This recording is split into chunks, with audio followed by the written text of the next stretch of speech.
जी बिल्कुल, इस चीज़ को जवाज़ बनाया जाता है कि आलमी मार्केट में कीमतें बढ़ी हैं, लेकिन आलमी मार्केट का अगर मुआवजा किया जाए तो इतनी कीमतों में इजाफा जिस तरह मैं पहले बता रहा था कि नहीं हुआ। ना ही दूसरी तरफ जो डॉलर था, डॉलर की कीमत में इजाफा हुआ होता तो फिर भी परचेजिंग जो है वो महंगे तरीन रेट पे की जाती, तो उसकी वजह से भी कीमतें बढ़ने का इम्कान था। इन दोनों फैक्टर्स को देखते हुए एक मामूली इजाफा या कीमतें बरकरार रखने का फैसला तो मुतवक्के था, लेकिन जो अभी इजाफा किया गया है इसकी तवक्को किसी को भी नहीं थी कि पेट्रोल जो है वो तकरीबन ₹13.5 यानी ₹13.55 महंगा कर दिया जाएगा और इसके बाद डीजल जो है उसकी कीमत भी बढ़ा दी जाएगी, क्योंकि ऑलरेडी चीजें जो हैं मार्केट से अबव रेट पे चल रही हैं। और इस तरह अब अगर देखा जाए तो अब मार्केट में तकरीबन पेट्रोल ₹13.55 इजाफा करने के बाद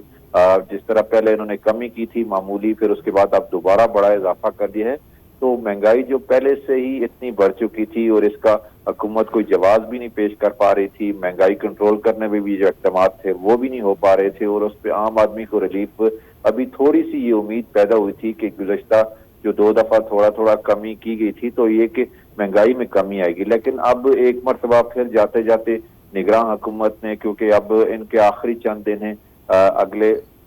इलेक्शन से पहले पहले इन्होंने अपना जो सेटअप है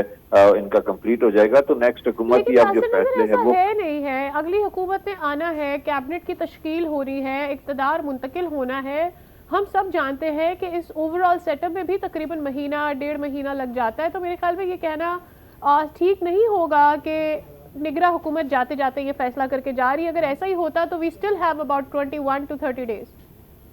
होता यह है कि इलेक्शन की अगर बात करें तो इलेक्शन फिर 8 फरवरी के होंगे, उसके बाद अगले दिन रिजल्ट अनाउंस हो जाएंगे, फिर उसके बाद नोटिफाई हो जाएगा। ये कोई इतना लंबा प्रोसेस नहीं है, लेकिन उसके बाद भी हुकूमत जब भी इलेक्शन का फैसला हो जाता है उसके बाद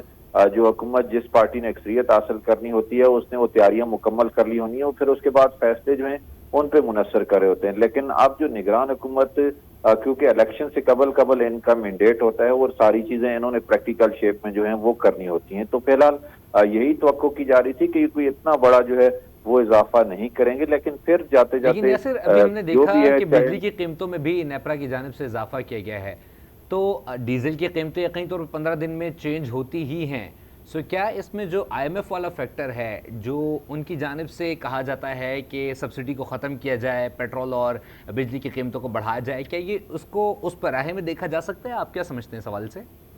जी पेट्रोलियम मसनूआत की कीमतें तो फिलहाल अगर उस तरह आलमी जिस तरह IMF का बर्डन है या IMF की शराइतें उसको वो तमाम शराइत हम पूरी कर चुके हैं और शराइत पूरी करने के बाद ही हमें जो रकम है वो मिली है। अब नई शराइत के साथ नए एग्रीमेंट और नई चीजें होनी है, वो तो IMF ने अब नए जो शेड्यूल है उसके मुताबिक देनी है। दूसरी तरफ जो बिजली की कीमतें हैं